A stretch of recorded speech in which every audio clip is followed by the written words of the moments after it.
Bu podkastdagi hamma fikr o'ta subyektiv, O'ta shaxsiy. o'ta shaxsiy. Boshladik. Xo'p, mana. Men do'stimdan eshitib qoldim kecha kuni uni misol uchun biz okeanoriyamiz aytganimizda bir qizchasi bor, unga u sovg'a oldi. Men unga sovg'a olishvordim. Ya'ni unga nima oldik? Unga gul oldik, kitob oldik va qanaqadir set qilib berdik, sovg'a qilib berdik endi unga. Itam o'zi ham ko'rishi mumkinmi videoni? Ha, o'zi ko'rishi mumkin. Okay. O'zi sen ko'rib turgan bo'lsang, yaxshi sovg'a oldim, yaxshi kitob tanlashdim. Bunga menga rahmat aytsam bo'ladi. Endi xo'p, endi u bola necha yosh? U bola 17 yosh. U bola biz tengqur va teenager, ya'ni inglizlar aytadigan bo'lsak teenager. O'spirin davr. O'spirin davr. Ha. O'spirin davrida hozirgi paytimizda shunaqangi normal odatga aylanib qoldiki, insonlarda munosabatlarga ega. Relationshipga. Ha. O'zbek tilida, ingliz tilida tarjima qiling. Relationshipga. Xuddi tushundik. Xo'p, o'spirin ishq degan mavzuni bejizga ochganimiz yo'q, chunki hozirgi paytdagi misol uchun aytishimiz Televizorga o'xshab gapirib yuborasiz. Da, okay. Bejizga ochilgani yo'q bu mavzu, chunki bu mavzu ya'ni qaynoq mavzulardan, ya'ni hozirgi paytdagi hamma uchun global desak ham bo'ladi. Ha. Bu mavzu misol uchun internet bo'yicha, dunyo bo'yicha hamma o'smir davrida misol har 3 ta desak ham bo'ladi. Har 3 ta o'smirdan birida munosabatlar bor. Ya'ni ishq bor. Endi o'ylab qaraydigan bo'lsak, o'smirin sevgi hayolimizga nima keladi? Birinchi bo'lib misol uchun O'smirin 17-18 yoshli bolalar sevishib, bir-biri bilan qo'lishlashib yurishibdi. Mazza qilishyapti. 8-mart, 14-martda bir-biriga sovg'a berishadi. 14-fevralda parkka chiqib aylanishadi. San'at saroyida. Xuddi shunaqa narsa. Shunaqa. Endi ular nimaga ko'pchiliklari nikohgacha bora olmayapti? Ya'ni sevgimi, uning yakuni nikoh bo'lishi shartmi? Fikringizcha? Shaxsan men uchun balki men uchun haligi nikohgacha bormay shunday qolib ketgani qanaqadir totliroqmi? Negativ ma'nodan gapiryapman. Ha, tushunarli. Bormay qolsa haligi o'ylab shunaqa bo'lganda-ya deyish totliroq emasmi endi? To'g'ri, bunga misol uchun sabablar bo'lishi mumkin. Misol uchun Sherali Jo'rayevning birinchi muhabbatimga qo'shig'i. Birinchi muhabbati. Shunga nimadir balki, Namuna. Signaldir, ya'ni reference. Ya'ni u sevgini birinchi bo'lganligi muhim. Yetisha olmaganini o'zi bitta totli-da. Ha. Siz aytayotgan narsa hozir relationshipmi, ya'ni munosabat to'y bilan yakunlanishi kerakmi yoki sevgi to'y bilan yakunlanishi kerakmi? Ha, mana shu tarafi bor. Hozir biz tipa ajratib oldik. Relationship boshqa narsa, munosabat boshqa narsa, sevgi umuman boshqa narsa-da hozir. U sevgimi yoki havas degan checklistimizda birinchi savolimiz turibdi. Xullas, mavzu shunaqa. Bizningcha sevgi nima? Zaki. Sevgi. Hazbularni gapi esimga tushib ketdi. Я сам не знаю. Menimcha bu qanaqadir narsaki, qanaqadir tuyg'uki, boshqa xohlagan bir tuyg'uni o'zi bilan yetaklab keta oladi. O'zini ichida bor-da. Misol, u sevib qolsangiz xursand ham bo'lasiz, u ham ichida bor. Baxtli bo'lasiz, u ham ichida bor. Rashk qilib jahlingiz chiqadi, u ham ichida bor. Hamma narsa bittada. Hamma odamda balki har xildir. Men perspektivadan qaraganda umuman boshqa narsadir. Balki hamma odam bitta narsani o'ylagandir, sevgini o'zi umuman boshqa narsadir. Qani, ana bitta fikr yo'qmi? Ana bitta fikr yo'q, to'g'ri. Sevgi nima degan nimaga? Bizningcha sevgi nima? Menimcha aytadigan bo'lsam, sevgi shu sen yoqtirgan insoning yoki senda unga nisbatan tuyg'u uyg'ongan bo'lsa, unga eng yaxshisini doimo eng yaxshisini ravo ko'rishingdir. Ha. Xo'p, internet ahli qanaqa fikrda? Internet olami qanaqa fikrda sevgi haqida? Sevgi shu xo'p, nega aynan biz gapirishimiz kerak bu mavzuda? Kerak. Chunki o'spirin bizmiz. Ha, chunki biz nima desam bo'ladi? Hali u etapdan o'tmadik yoki balki o'tib bo'lgandirmiz. Balki o'tayotgandirmiz. Ha. Va shu narsani endi biz gapirishga haqliroqmiz menimcha. Bizdan oldingi avloddan ko'ra. Biz ham haqliroqmiz deylik-da. Biz ham haqliroqmiz. Ha, bizning ham haqqimiz bor. Xo'p, endi ideal sevgi tushunchasi mavjud. Qo'shtirnoq ichida ideal sevgi. Ya'ni munosabatlar quriladi. Tun bo'yi. O'zi mana shu yerda ketdi mana. Ideal sevgida munosabat qurilishi kerak. Ha, Qurilishi kerak. Burilmasa u ideal sevgi sevgi emas. Ha. Ko'chada qo'l ushlashib yurmasang, sovg'a bermasang, qanaqa sevgi? Qanaqa sevgi bu? 14-fevralda bundan bermadilaringmi birlaringga? Nima degani bu? Sen ham tur, sovg'a ber. Ha. Yo'q. Endi bunga asosiy sabab, asosiy contribution nima? Menimcha bu globallashuv. Internet desak bo'ladimi? Ha. Vaynerlar desak bo'ladimi? Vaynerlar desak bo'ladi. 100% hamma yoqda hozir ularga to'nka orishyapti. Buni ham to'nkash ortishadi. Internet ahlining fikri menimcha o'sha chiqayotgan vaynerlarning fikri bilan bir xil bo'ladi. Ya'ni ular o'ylayapti, to'g'ri, men bo'lish kerak, chiqish kerak, relanship qurish kerak, sevgi bo'lish uchun, nikoh bo'lish uchun, undan oldin 3-4 yillab gaplashish kerak, keyin nikoh qilish kerak. Ha. deb balki ko'rsatib berayotgani uchun ham internet ahlini fikri ham shunaqadir. Qo'shilib qolishayotgandir. Va internet ahlini menimcha 60% dan 70% yiroq, ko'proq, ortiqrog'i o'smirlar. Biz o'sayotgan. Biz. Ha. Endi ideal sevgi degan tushuncha qayerdan kelgan, misol uchun? Sevgi deydigan bo'lsak, misol uchun muhabbat deydigan bo'lsak, birinchi bo'lib nima ko'z oldimizga keladi? Yomg'ir, kuz, soyabon ostida qo'l ushlashib ketayotgan baxtli juftlik. Baxtli juftlik. Baxtli. 14-fevral kuni bir-birlariga sovg'a berishadi. 8-mart kuni sovg'a oladi. Istoralarga qo'yadi olgan gullarini. Nu, faqat baxtli ular. Ular baxtli. Ha, ular baxtli. Lekin kimning baxtini yashayapti ular? Biz o'zimizning baxt degan tushunchamizni internetdagi propagandaga almashib olmayapmizmi? Ya'ni internet bizga baxt deb berayotgan shablonni biz shunaqa baxt deb qabul qilmayapmizmi?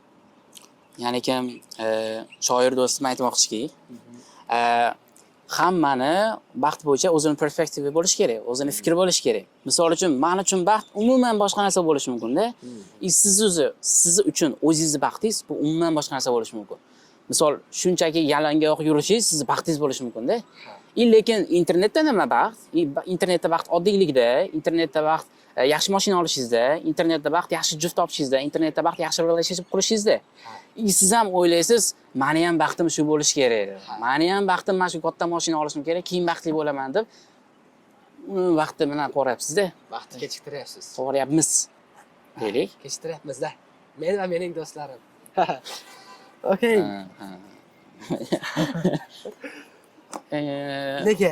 Nega o'smirning sevgining umri qisqa? Munosabatlar uzoq yilga boradi. Uzog'i bu tiqishtirib bundan qilganda 2 yil boradi. Ha, bo'lmasam 3-4 oyliklarini ham ko'rganman. 3-4 haftaliklar, 3-4 haftaliklar, 3-4 kunlar. Va simpatiya va sevgini farqlay olyapmizmi biz? Haligi aytishgandi menga. Odam misol bir marta yaxshi ko'rib qoladi-yu. Bir marta yaxshi ko'rib qoladi, o'sha munosabatda bo'ladi. Aytaylik 3-4 oy bo'ldimi, 3-4 yil bo'ldimi? U yaxshi ko'rib qolgandan keyin siqiladi, ana qilib. Ajrashgandan keyin yaxshi ko'rib bo'ldi, break updan keyin siqiladi. U odam tayyor bo'ladi-da lekin.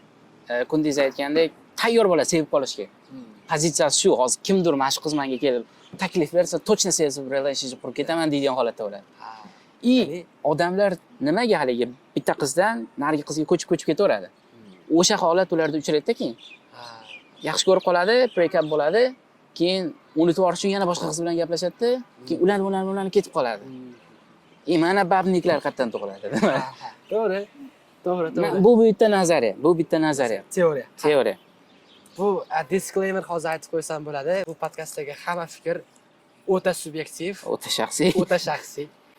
Ya'ni copyrightlar yo'q bu fikrlarga, fikrlar original. Ko'rishda davom eting. Xo'p.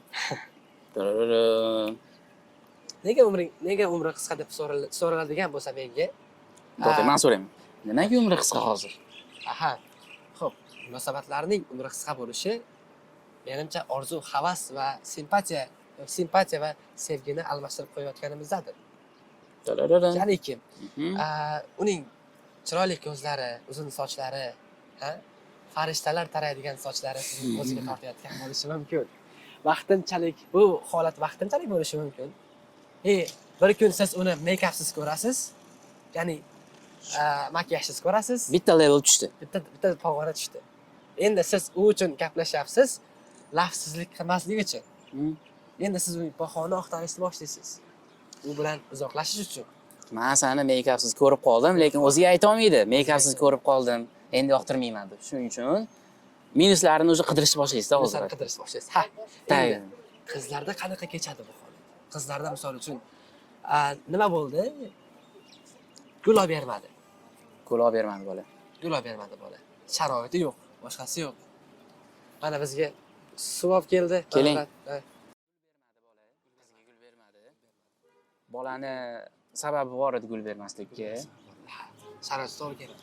И Shunchaki bergisi keldi. yomon tarafi nimada? Qiz kutganda haligi gul berishni. Balki qiz bilib turib bolani holatini Ha, kulgan. endi nimaga kutgan? Chunki internetda Internetda propaganda shunaqa fikr bo'lgan. bor. Xuddi shunaqa fikr bor. Ha. Sevgi deb o'ylayotganing propaganda deb aytasan shu holat. Mana sizlarga. Xo'p. Sevgi emas, u propaganda. Ya'ni sen o'ylaysan, sevgi degani misol uchun popkorn, kofe olib kinoga tushishdir birgalikda. To'g'ri, Farg'onada kinoteatrlar ahvoli chatoqroq, lekin ko'p joylarda shu. Kinoga taklif qilish, General tushuncha. general tushuncha. Yes. Ha. Bitta romantik kino, popkorn va qanaqadir ikki qalb, qo'sh qanotlar. To'g'ri, sizni qarang, hozir bitta disklaymer ham bor.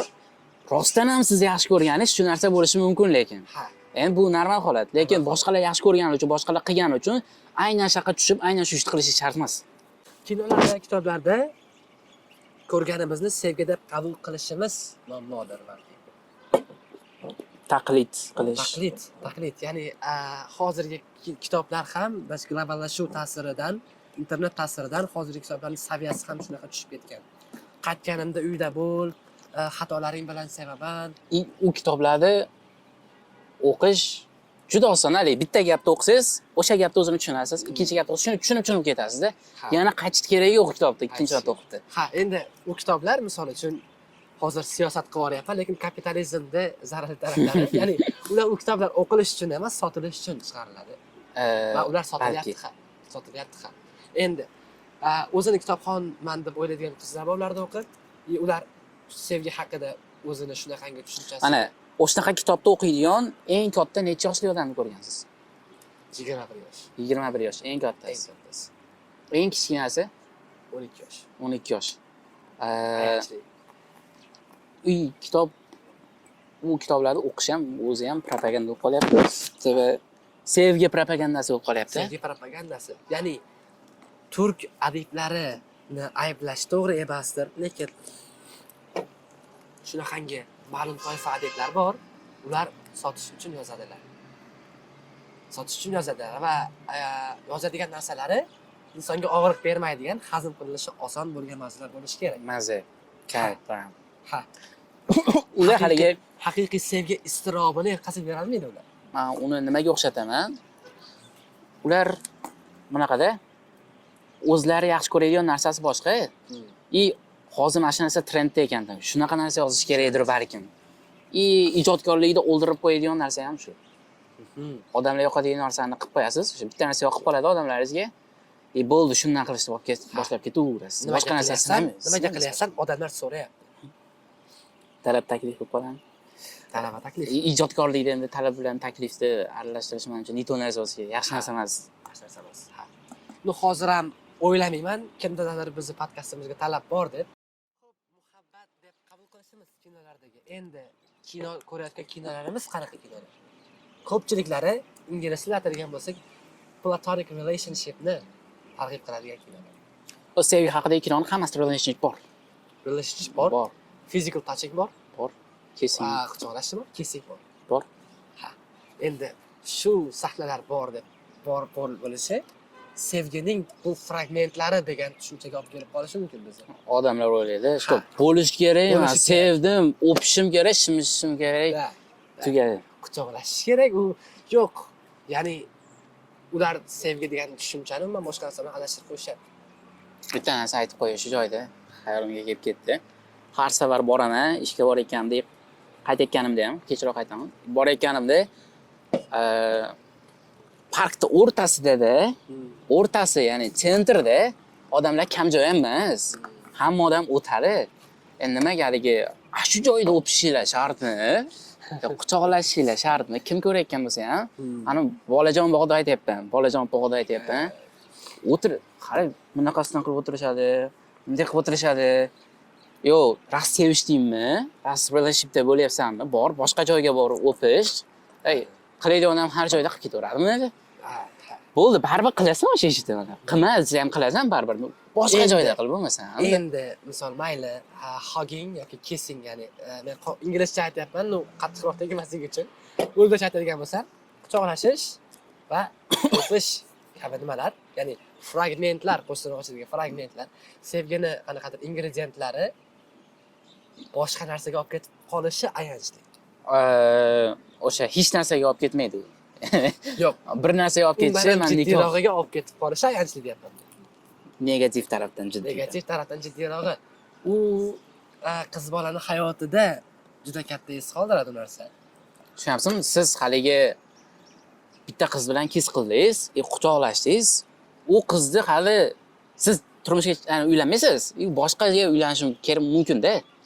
Boshqaga uylanadi. Men tasavvur qila olmayman agar uylanadigan qizim uylangandan keyin men o'pishib o'tirganman-da deb qolsa, 5 yil oldin o'pishib qo'yganman desa,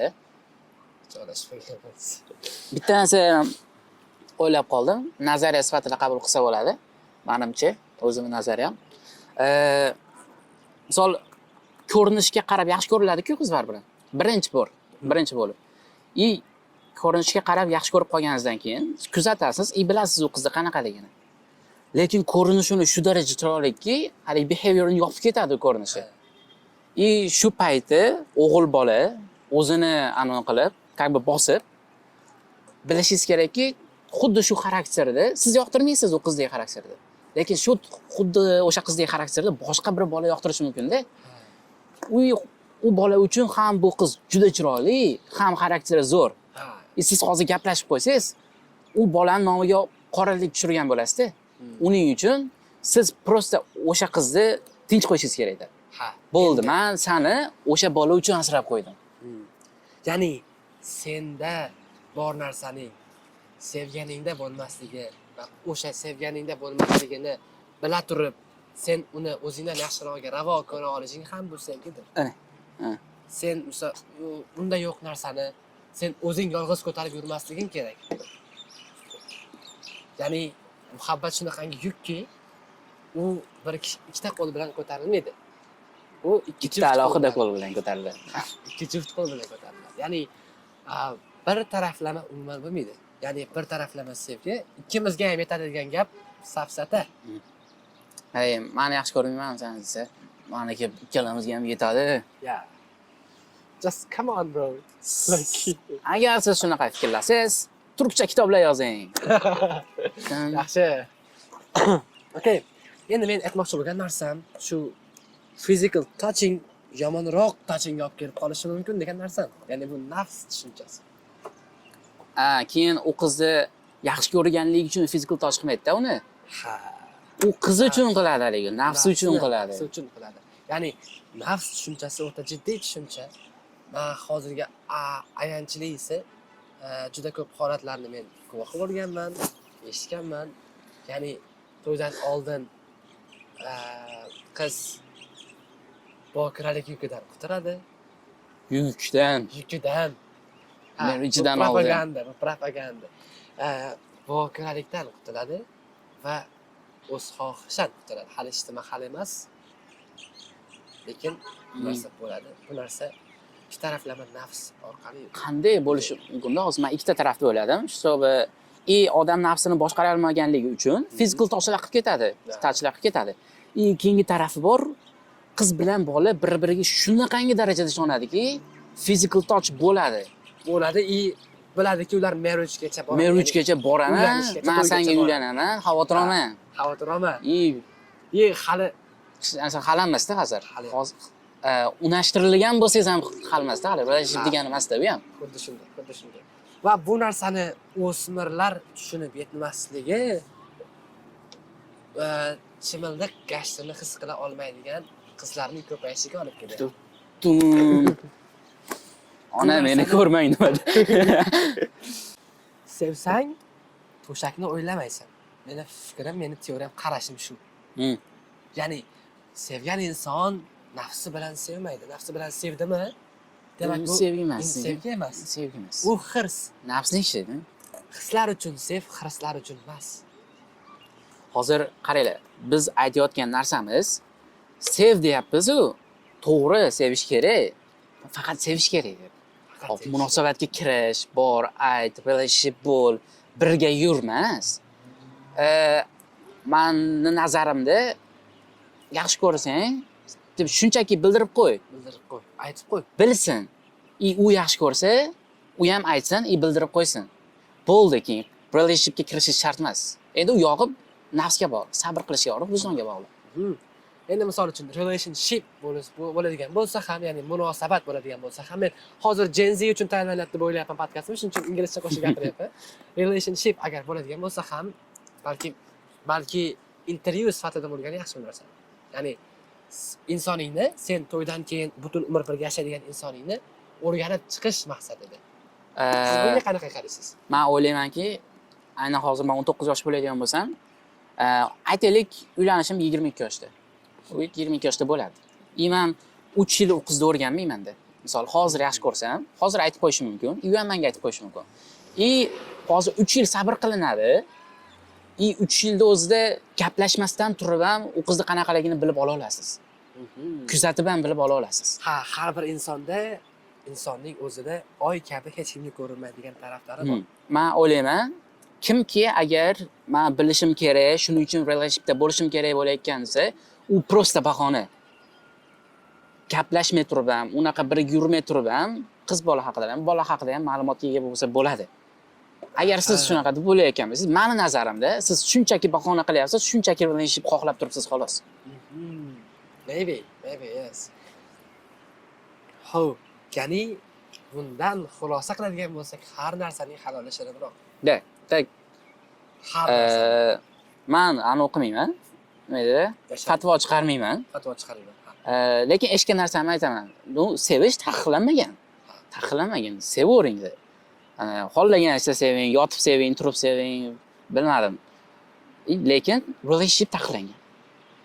Siz o'zingizga moslashtiring shuni. Moslashing shu narsaga. Aytayaptimi? Shu relationshipga kirishmadimi? Bo'ldi, kirishma, boshqa yo'lini toping. Sabr qiling, kuting shu. Sevishdan to'xtab qolmang deydi. Tushunarli. Hammasini halol ishlanroq yana bir marta qaytaraman. Bu relationshipga kirishishga emas, propaganda emas. Munosabat quringlar degan propaganda emas. Munosabatlarga bu yetaklov emas. Qarshimiz, aytmayapmiz, shu kiringlar. Bu nabarot relationshipga kirmaylarga propaganda. Balki sevinglarga propaganda. Yes. Endi qanday aniqlashim mumkin men? Misol uchun men o'smir sifatida bir qizni ko'rdim. U qiz menga yoqa boshladi. Uni harakatlari, uni xarakterlari, uni fikrlari meni o'ziga rom eta boshladi. Endi men uni qanaqa qilib bilay? U meni rostdan sevyapmanmi? Yoki bu simpatiyami, o'tkinchi bir hismi? Meni fikrimcha, simpatiya nima? U bo'ldi-da haligi. Endi bitta qaraysiz, ko'rinishini yaxshi ko'rib qolasiz. Bo'ldi-da, men sizga simpatiya. Men o'ylayman, haqiqiy yaxshi ko'rishingiz bo'lsa, siz uni prosesda yaxshi ko'rib qolasiz. Qolsam misol, birato'la kattarog'ini o'ylashim kerak-da. Birato'la kattarog'i uylanishimdan keyingi xayollarni suraman-da. Prosesda yaxshi ko'rib qolish nima degani? Prosesda, jarayon davomida yaxshi ko'rib qolish. Yaxshi ko'rib qolish menimcha, misol uchun, u qizni anchadan beri bilasan, taniysan, anchadan beri misol uchun balki gaplashib ham turarsan. Va bir kun shunaqangi sinfdoshingiz deylik, sinfdosh deylik. Bir kun shunaqangi fikr paydo bo'ldiki, yaxshi ko'raman. Yo'q, u meni insonimdir. Ya'ni u meni tushunyapti, men uni tushunyapman. Biz sevgi tushuntirishdan iboratmi? Bunaqada Umuman. bunday o'ylaydida, yotib. Mashq qilamiz zo'r, ha? Mashq qilamiz, yaxshi, chiroyli. Bir qarasang, tashqaridan qarab ko'rsa yaxshi. Keyin boshlanib ketadi. Ya'ni meni fikrimcha sevgi yoki inson umuman tushunish va tushunilish uchun kelgandek bu dunyoga. Inson tushunilishga muhtoj. Siz o'zingiz bilan birga haligi birorta odamingiz bo'lsa, u odam bilan 1 soat, yarim, 2 soat, 3 soat mazza qilib o'tirib gaplasha olmasangiz, u sizning odamingiz emas-da. Xuddi shunaqa. Mani ham odam emas. Men shaxsiy fikrimni aytadigan bo'lsam, mani odam emas. Agar 2 soat zerikmasdan gaplashib o'tira olmaydigan bo'lsa.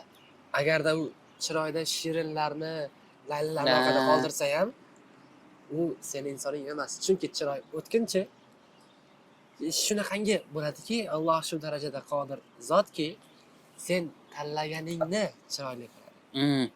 U o'zingiz uchun chiroyli-da u. O'zingiz uchun chiroyli va shunaqa bo'lishi ham qanaqadir ortiqcha bo'lsa. Olayotgan kitobing bestseller bo'lmasin bir tarafdan. Sen uchun bestseller bo'lsin. Sen uchun bestseller bo'lsin. Ya'ni sening tokchangda eng oldiga qo'yib qo'ygan kitobing o'sha bo'lsin. Lekin insonlar u kitobni nima qilmasin, ya'ni u bestseller bo'lmasin. Ya'ni aytmoqchi bo'lganim, hamma uchun orzu bo'lishi mumkin, hamma uchun yetishib bo'ladigan darajadagi orzu bo'lmasin. Hammaniki o'ziga, oy ko'rinar ko'ziga. Bu narsa bor.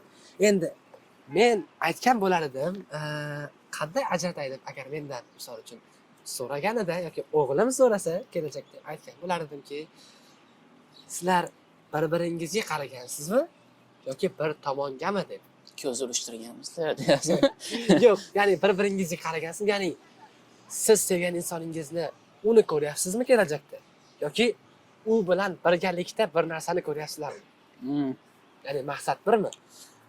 Aynan shu narsani so'ragandim odamlardan. Haligi misol oila qurayotgan odamlar, misol siz oila quryapsiz deylik.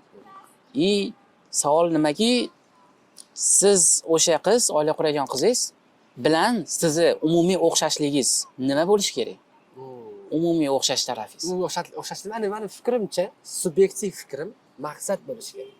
Aynan shu narsani aytmoqchi edim. Men Maqsad. maqsadlaringiz, niyatlaringiz bir bo'lsa, kelishib ketsa ham balki osonroq bo'ladi. Ha, va yo'lda yolg'iz bassiz.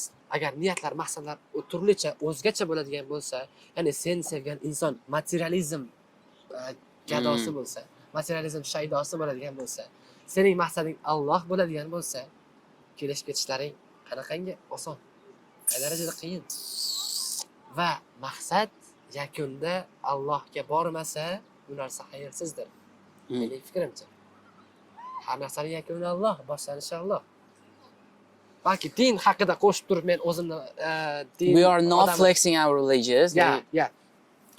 O'zimni din odamiman demayapman. O'zim din bo'yicha bilimim shunaqa bor deb ayta olmayman ham, lekin men o'rgangan, misol, meni subyektiv fikrim maqsad shu. Ya'ni bu dunyo o'tkinchi dunyo va hamma yo'q, hamma narsa Alloh roziligi uchun bo'lishi kerak, hatto nikoh ham. Bunda qanaqa fikrlasiz? Ya'ni Nafs uchun bo'lib qolyapti. Nafs uchun emas. Bo'lib qolyapti. Bo'lib qolyapti va o'shaning uchun balki oilalarda ajrim bo'lyapti. Balkim men bu haqida uylanganimdan keyin nimadir deya olardim. Ya. Kelinglar hozircha o'spirinlik haqida gapiramiz. Xo'p, endi shunaqangi narsalar borki, shunaqangi qarashlar bor, sevgini kriteriyalari bor. O'stirmoq uchun. O'sha haligi shablon. Kriteriyalar. Ya'ni misol uchun, ha, gaplashasizmi? Ha. Necha marta ko'rishdinglar? Checklist. 2 hafta ko'rish, bu haftada 2 marta ko'rishdik. Yaxshi. Qo'lingdan ushadimi? Qo'llaring ushashib yurdilaringmi? Yo'q. Red flag. Quloqni ishlab qo'ydingmi meni? Yo'q, yana nima tarafi 8-martaga nima berdi? 8-marta sovg'a berish kerak, bermaslik, bermaylar demayapman. Bitta tarafini o'ylab qoldim hozir. Biz aytayotgan, ya'ni biz o'spirinlarda ko'rishni xohlayotgan desakmi, o'sha biz aytayotgan sevgi bu. Ya'ni relationship emas. Aynan o'shani boshqa vaziyatda, sevib qolgan vaziyatda, bir-birini yaxshi ko'rib qolgan, bir-biriga o'sha xabarda messenj bergan. Masalan, yaxshi ko'raman, sen yaxshi ko'raman, okey, kutamiz. O'sha paytlarda sovg'a berilishi kerak, ha? Bir-biriga sovg'a berishlik 8-mart, 14-fevralda bu sovg'a berishlik aynan o'sha holatda normal. Ayol shotna va u sovg'ani tanlashni ham o'zi emasda. Sovg'ani faqat 8-fevral, 14-fevralda berishar emas. Olish kerak emas. Yo'q, shunaqa kim bergani sovg'ani kim berganligi, sovg'ani nima ekanligidan muhimroq. Yana shunaqa narsa borki, hamma klubnika va shokolad beryaptimi sovg'aga? San ham berishing kerak edi. Yo'q, u narsa emas. Hamma siren olib beryaptimi? Sen ham siren olib berishing kerak emas. Sen nimadir olib ber, esda qolsin uni. O'sha sirenni ham boshida kimdir olib berganda, keyin Bakirning muzikasiga video qilganda qo'yib yuborgan. Keyin qarabsizlarki, hamma yoqtiryapti sirenni. Lekin boshqa teoriya ham bor, albatta. O'zi oldindan hamma sirenni yoqtirib kelgan, lekin hech kim ko'rsata olmagan sirenni yoqtirishini. Chunki hamma joy reachable u. Imkoniyat bo'lmaganda, internet shart chiqdi. Mana ham yoqtiraman sirenni degan, shart video qilgan. Xo'p, sirendan uzoqlashsa, sovg'a misol uchun-da. Berilgan sovg'a обязательно internetdagi shablonlar yoki kimdir bergani uchun bitta roza bo'lishadi emas. Misol uchun men kitob agar o'rtadagi valyuta kitob bo'ladigan bo'lsa, o'ylaymanki bu munosabat davomiy. O'rtadagi valyuta kitob bo'ladi. Rostdan ham kitob bo'ladigan bo'lsa. Rostdan ham kitob bo'ladigan bo'lsa. Deydi hozir. Ya'ni trend bo'lgani uchun kitob emas. Ha. Ya'ni misol uchun u kitoblar xatolaring kabi sevaman degan, xatolaring bilan sevaman. Yoki yashamoq kabi kitoblar bo'ladigan bo'lsa. Aynan sevgan odamingizga sevgi haqida kitob berish shart emas. Aytingmi? Boshqacha kitob beraveringmi? O'qisin uni. Xuddi haligi nima edi? Dostoyevskiydan trendga chiqqani uchun o'qish kerak degan emas-da. Xuddi shunday narsa. Ya'ni kitob beryapsizmi? U kitob nimaga kitob eng ideal sovg'a deb o'ylayman men. Tasavvur qiling, siz gaplashasiz, siz tanigan qiz, siz yoqtirgan qiz bilan bir xil kitob o'qigansiz. Men tayyor bo'lgan bo'lar edim, u bilan soatlab muhokama qilishni bir xil kitob. Ya'ni oydin tillar misol uchun Dostoyevskiyniki. Siz Dostoyevskiy deganingizga. Uni men soatlab muhokama qilishni yoki Martin Eden, Jack London. O'sha kitoblarni men soatlab muhokama qilishni men agar ayniqsa sevgan insonim bilan bo'ladigan bo'lsa, joni dilim bilan. Bu narsani nimaga tortib ketyapti? Inson tushunishga bog'liq. Tushunishga bog'liq. Mana sizga suhbat, Tushunilish sevgining eng ulkan ustuni. Va shunaqa narsaki, insonda fikr almashinuvi bo'lish kerak har qachon. Va fikr almashinuvini motor deb oladigan bo'lsa, uni mo'ylab turadigan narsa kitob. Har kimda har xil narsa bo'lishi mumkin. Yo'q, misol uchun biror qanaqadir media-da. Ya'ni misol u kitob bo'lishi mumkin, gazeta bo'lishi mumkin, kino bo'lishi mumkin, kino bo'lishi mumkin, muzika bo'lishi mumkin. Topic. Ya'ni qanaqadir birorta narsaki yangilik olib kelib turish kerak insonga. Mexanizm qana ishlayapti hozir? Fikrlar almashyapti odam. Juftlik fikr almashyapti. Odam tushunyapti. U ham tushunyapti. Mana sizga dopamin, kayf qilasiz bu narsada. O'sha dopamin. Endi nimaga uzoqqa bormayapti? Almashinadigan fikr qolmadi. Yoki almashinadigan fikrlar siyqasi chiqib ketgan. Ya'ni kam qamrovli. Juda kichkina to'g'ri-to'g'rilarda gaplashasizlar. Ha. Qanaqa buket olish, tug'ilmagan farzandiga ism tanlash. Bu endi o'sha relationship ichida bo'lib ketgan narsa. Biz o'sha suhbatni to'ydan keyingi suhbatlarda aytyapmiz hozir. Ha, shunday. You got it. Zaki yomon bola ekan demanglar menga. Endi xarakterlar qarama-qarshiligi degan qarash bor sevgida. Ya'ni insonlar o'ylaydi, xarakterlar qarama-qarshi bo'lishi kerak sevgida. 50-50. Men introvert bo'lsam, ekstrovert bo'lish kerak. Men so'raganman kattalardan. Aytishgan, misol men ekstravertman, uni qanaqaligi menga qiziq emas. Yaxshi ko'rib qolsam bo'ldi. Ekstrovert yaxshi ko'rib qola oladi. Introvert yaxshi ko'rib qola oladi. Lekin introvert yaxshi ko'rsa, u introvert bo'lmaydi o'zi. U o'zi ekstrovert. Mening idealim degan tushuncha bor. Idealingizdagi qiz qanaqa deydi? 80% hollarda bu idealizmga qiz kelmaydi. Shunaqangi qiz hayotingizga kirib keladi, qadam bosadi. Siz Idealizm. kriteriyaringizdan voz kechasiz. Shunchaki. O'sha yaratgan qoidalaringiz ishlamaydi albatta. Ha. Buzasiz yaxshi ko'rgan odamni. Siz hayotni, taqdirini qoidalari bilan o'ynaysiz. Siz aytishingiz mumkin. Menga shunaqa qiz kerak. Misol uchun hijoblangan, bo'yi shunaqa atrofi, Kitob o'qiydi. kitob o'qiydi.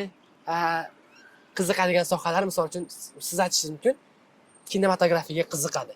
Zo'r bo'lardi. Mobilogu, zo'r bo'lardi deyapsiz. San'atga qiziqadi. San'atga qiziqadi. Ijodga qiziqadi. Ha, endi u qiz shunaqangi qiz hayotingizga kirib keladiki, shunaqangi darajada sevasizki, siz U futbolga qiziqadi, Futbolga men ham qiziqadi. qiziqaman-da keyin futbolga. ha, ya'ni talab, ya'ni mening idealim degan tushuncha yo'q tushuncha.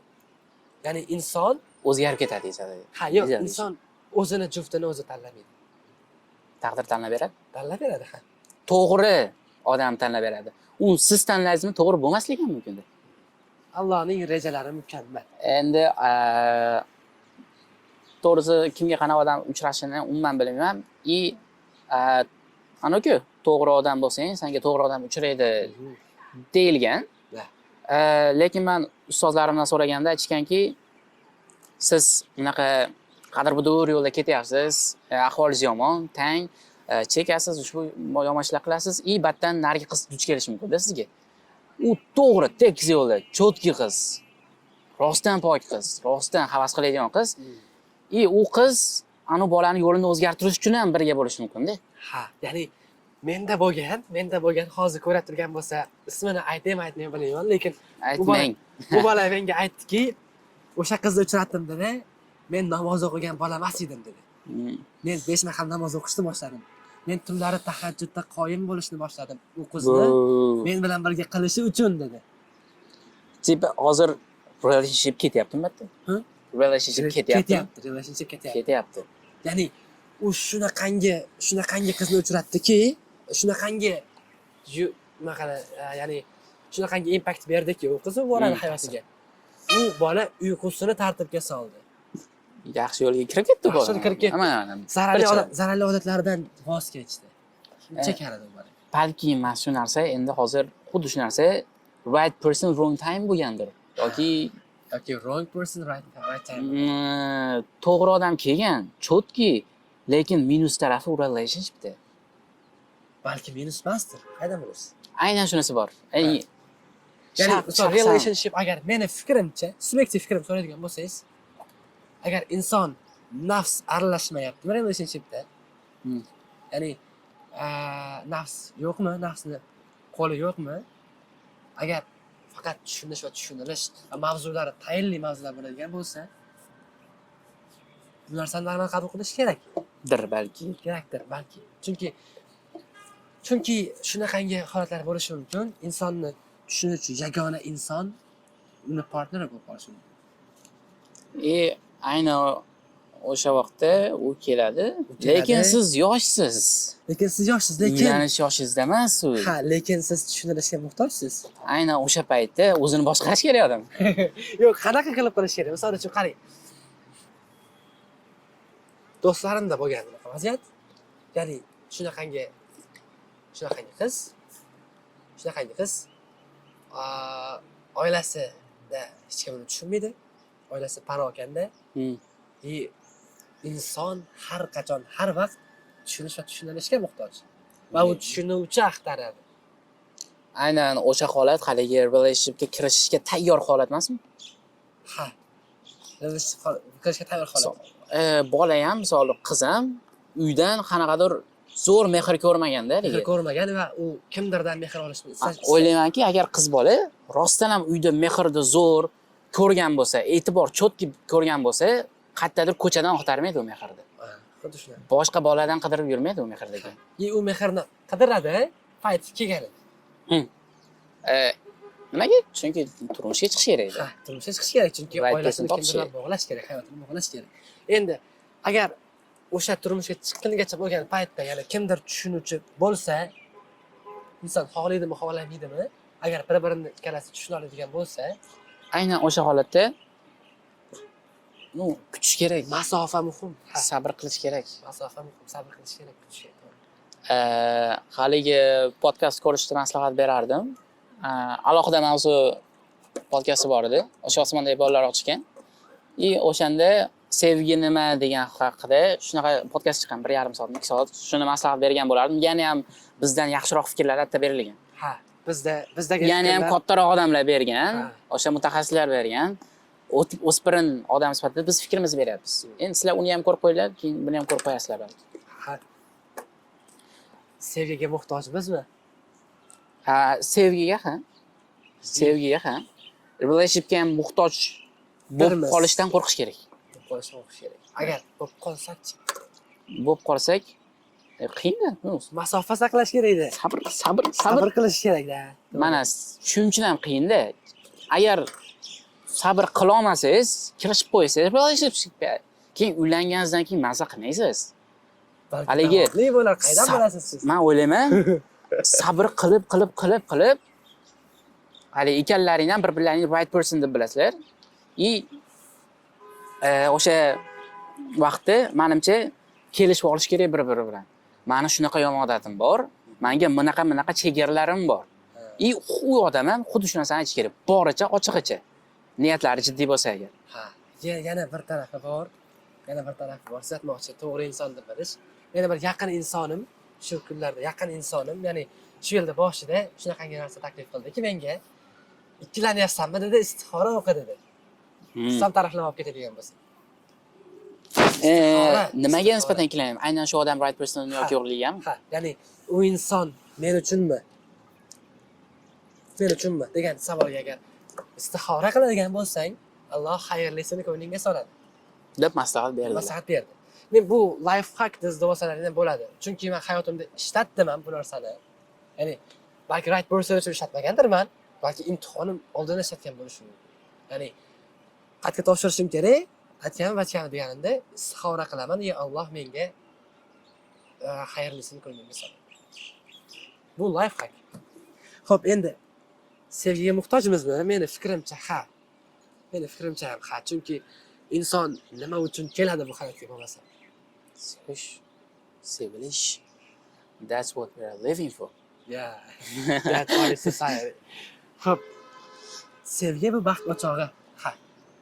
Baxt o'chog'i? Ya'ni sevgisiz inson maqsadsiz desak ham bo'ladi. Ya'ni mexanizmga aylanib qoladi bu hayotda. Ertalab turadi, ishga boradi, qaytadi. Anu turdagi odamlarga ishonmaslik kerak menimcha. Sevmayman men. Ha, nima qilaman? Sevib qolmaganman men. Qo'ysanglarchi meni. Come on bro. Talking about shit. Shunaqa, ya'ni mexanizmga aylantirib qo'yadi. Agar misol Minorda Lavis degan qo'shig'i bor edi, o'shanda line bor edi. Ayting. Muhabbat ham insonlarning robotlardan birisidir degan joyi bor. Insonni robotdan ajrattiruvchi tuyg'u balki muhabbatdir. Robot yaxshi ko'rib qolamaydi. Robot yaxshi ko'rib qolamaydi. Robot u qilingan buyruqni beradi. Inson ham agar yaxshi ko'rmasa, berilgan buyruqni bajaryapti-ku, robot bo'lib qoladi. Robot bo'lib qolyapti-ku. Ertalab turyapti, kun bo'yi ishlayapti, qaytyapti. Kim uchun?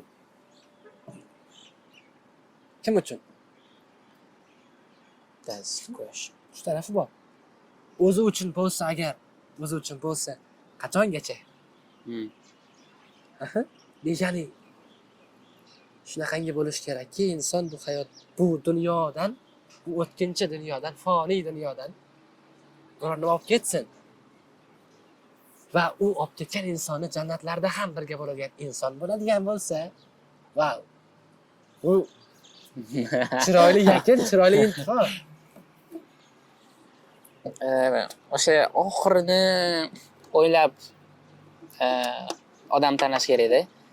Tanlangan odamingiz o'sha narsani rostdan ham xohlaydimi? Ya'ni nafaqat ya'ni bu dunyoda nafaqat oila qurdingiz, baxtli yashadingiz, keyin o'lganingizdan keyin ham sizga ikkinchi marta hayot berilgan degani o'sha odamni tanlarmidingiz? Ha. Ya'ni o'sha nasib qilsa ham jannatga tushganingizda ham yana o'sha odamni qidirarmidingiz qaytib?